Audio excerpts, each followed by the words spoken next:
Hey guys, today I'm going to talk about the 8 essential financial lessons that I didn't learn until way into my 30s, which would have seriously helped me, in fact would have completely changed my life for the better had I been taught them in school, in my late teens or even my early 20s. So I'm going to do this countdown styles. We're going to go from 8 to 1, so let's just kick off the list. Number 8. Money isn't evil. Growing up in a single parent working class family, we were never very well off. Don't get me wrong though, my mum worked very hard to make sure that myself and my brother never went without. However, we didn't have a positive relationship with money. In fact, it was a very negative one. What reinforced this negative relationship with money was, as a young boy and a young man, I was continually told that it's better to grow up to be a good person than a rich person, as if these two are connected in any way. Investopedia describes money as an economic unit that functions as a generally recognized medium of exchange for transactional purposes in an economy. So absolutely no mention or reference to good or evil here. Money is literally just a unit for transaction purposes. It's whether the person that has the money is good or evil and what they do with it that counts. So if you're a good person and you're extremely rich, you can do a lot of good in the world. So if you want to do a lot of good in the world yourself, maybe get in the mindset of earning a lot of money. It took me many years to realize that this misguided teaching was one of the reasons I wasn't striving to become wealthy. And now I'm deprogramming myself and getting more in the mindset, the money-making mindset, to become wealthy and therefore do a lot of good in the world. Number 7. There's always a better price. Everything in life is a negotiation, so never settle for the first price you see. Chris Voss gives a fantastic example of this in his book Never Split the Difference, where he negotiates a massively discounted price on his dream truck from a local car dealership. There's a link to this book in the description below, so check it out. For many years, when buying a new product, I've been way too lazy to negotiate or shop around for a better price. I would just head straight down to the local high street retailer and buy whatever price they're advertising the product I want at, which is most likely the most expensive price available. How much money have I wasted all this time? All businesses mark up their products, which is how they make money. Therefore, a lot of businesses will have room to negotiate a discount based on their marked up price. Now, this probably doesn't apply to supermarkets or restaurants or bars, as I think that they provide their products at a very thin margin, and you can't really negotiate on a pasta bolognese in your local restaurant, can you? That's kind of a bit stingy. Just enjoy their lovely cooking. However, other retailers, it is probably worth a try. I mean, what's the worst that could happen? They'll just say no. So the lesson here is to always make sure you shop around or negotiate for a better price. You can save a lot of money this way. Go online, see if you can find a cheaper price online. Obviously, most purchases are made online these days, but if you really want to buy a product from a certain store, then go online and see if you can find a cheaper price somewhere else and then ask them if they'll price match. A lot of retailers would rather keep your custom and see if they can match a price if you found it cheaper elsewhere. Then there are the apps that can save us money, like Honey or Drop. Now, I've only recently heard about Drop, but I know that Honey links to over 30,000 stores, and so therefore when you're shopping online, it can generate you a discount code if there's one available and save you a lot of money. So they're definitely worth checking out. Not sponsored, I'm not related or affiliated with them at all, but I definitely think they're worth checking out if they can save you some money and get you a better deal. Number 6. There are 8 income streams. Now, most people only know of one income stream, which is what our parents tell us as soon as we finish school. Go out and get a job. So yeah, basically get a job, get employment, exchange your time for money. But did you know that there are actually 7 other ways of making money? Now, I've tried this take several times, so I'm just going to read it off a list. These are profit, interest, residual, dividend, rental, capital gains, and royalty income. Now, I made a video on these here, so make sure you check that out after this video. Suffice to say that for most of my life, my ability to make significant amounts of money have been severely limited by the pure fact that I didn't know that these 7 other forms of income existed. Most wealthy people do about 5 of these. So make sure you check this video out. Hopefully it can help you out. Hopefully you can share this knowledge with other people and just show them that there are other alternatives to, or additions to, doing a 9-to-5 job. Number 5. budgeting and tracking your spending. So you get your wages, you spend your wages, you buy whatever you want, whenever you want. It doesn't really matter. There's more money coming next month, so just spend it. It's fine.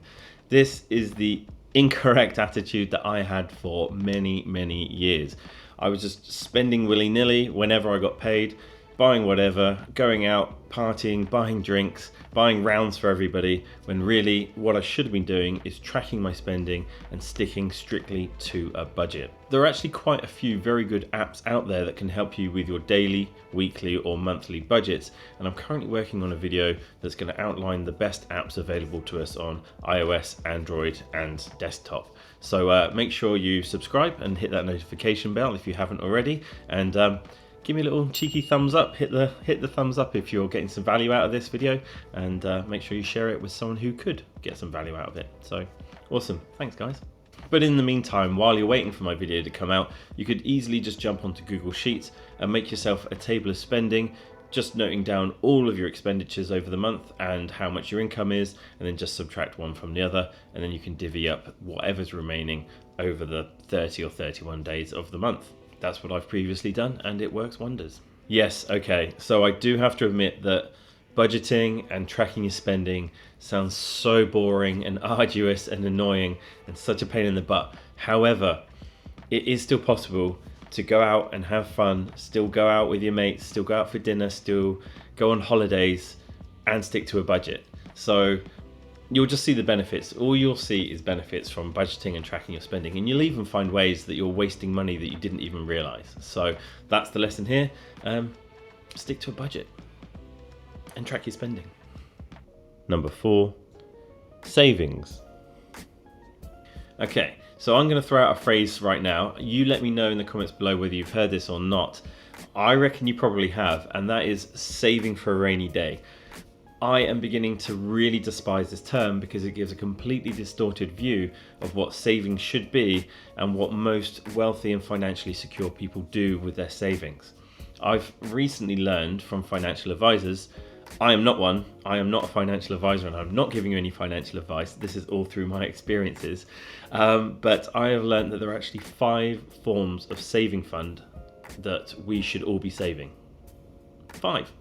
The first is the emergency fund. Now this is thought to be between $1,000 to $2,000 or pounds or euros or whatever your equivalent currency is, but $1,000 to $2,000, which is for emergencies only, not for Drake tickets, not for buying wine, not because you ran out of ice cream, but this is for medical emergencies. This is, break the glass in case of an emergency. I've got to get my emergency fund. So you put it away, you don't touch it, and you hope that you never have to use it. The second of these is a runway. Now a runway is basically 3 to 6 months of all living expenses and debt repayments. So as much as you will need to pay off debts and live on for 3 to 6 months, that is called a runway fund. Now I think we can all agree with the current state of the world, we should all know what a runway fund is, and I really wish I had years ago. This is something that's very important for us all to have, especially going forward and the state of the world. So if you're just finding out about this now, make sure you share this with your friends.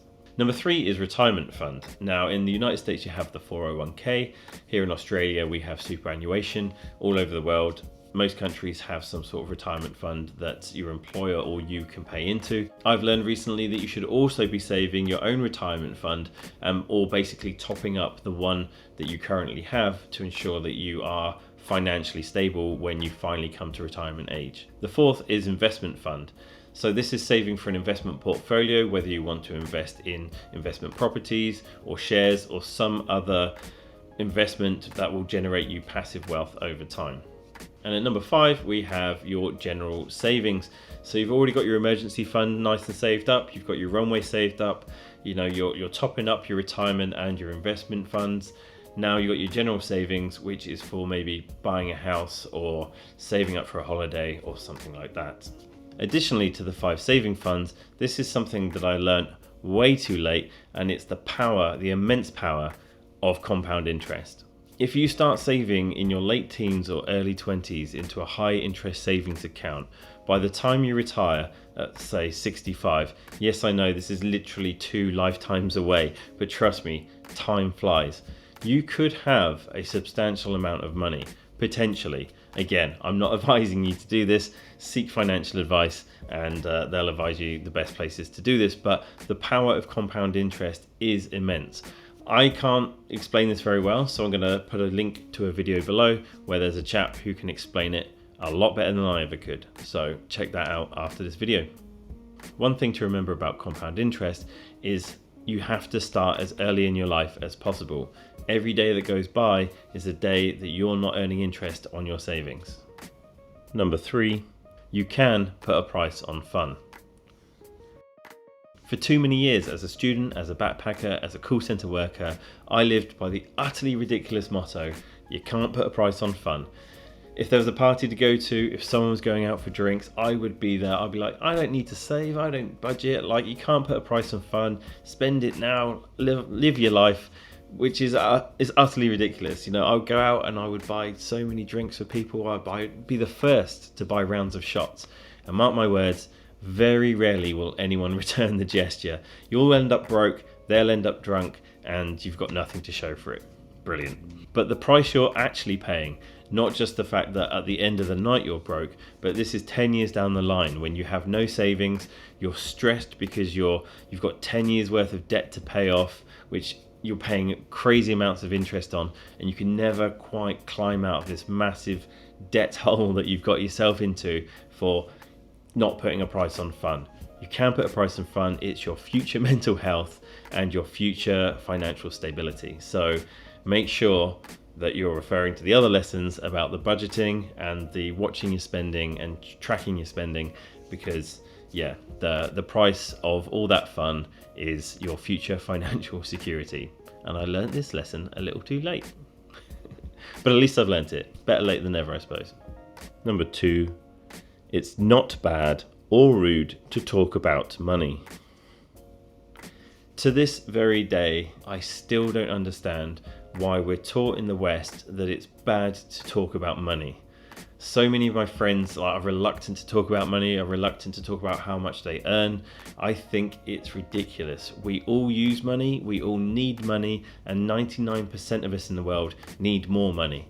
So if we don't talk about it, if we don't discuss it, if we don't talk about where we're investing, how we're saving, or how much we're earning, then how can we all learn and be better with money? We should all be talking about money from a very young age. In part, it seems that it might be something to do with large corporations, as for example here in Australia, it's illegal to discuss how much you're earning with your colleagues. Maybe because one colleague might be earning more than another colleague just due to the amount of experience they have in that position, and they don't want some sort of turmoil happening. However, we should still be free or willing to discuss money with our peers, how we're investing, how we're saving, etc., whenever we can. I'm not a financial advisor, again, I've said this several times in this video, but I really think that we should be sharing and at ease to discuss with our friends, our family and everyone, you know, where we can, where it's legal to do so, how much we earn for what we do. I think that way we're just going to have a better idea of how we're all paid and what we can do with our money. And I would have learned a lot of these lessons in this video. So parents, teach your kids about money, talk about money. Money is something we all use. So money, money, money. Let's talk about it. Number 1, pay with cash. Every day, the world moves ever so slightly closer to a cashless society. Psychologists have suggested that handing over cash during a transaction not only makes you value that transaction more, but it elicits a sort of stress response that can actually stop you purchasing or give you some sort of buyer's remorse. How many times have you made a large purchase using your card or a large purchase using cash and felt a buyer's remorse? Let me know in the comments below, because I personally very rarely feel buyer's remorse once I've paid with my card, because I can't see the numbers coming out of my account. But if I've got a wallet full of cash and then all of a sudden my wallet's empty but I've got an item, I really feel like I've lost out or I'm missing something. And I think that's why we're moving away, because if you move away from cash, it removes the barrier to purchasing. So the lesson I learned here is that from time to time, I'm going to make purchases with cash to reinforce my relationship with money and make sure that I'm more aware that it is a transaction, that something is leaving you to get something in return. Unless you've got a fantastic budgeting app which alerts you with every single payment you make, then maybe you don't need cash, but I'm going to give it a go. Let me know if you use cash or card in the comments below. Let me know your thoughts on this. Obviously, with the state of the world right now, people don't want to touch things that other people have touched, so cash might just be gone in 5 years anyway, so who knows. So there you go, guys. Those are the 8 essential financial lessons I wish I'd been taught at school, or wish I knew in my late teens or early 20s. Let me know how many of these you knew in the comments below. Let me know if any of them are new to you.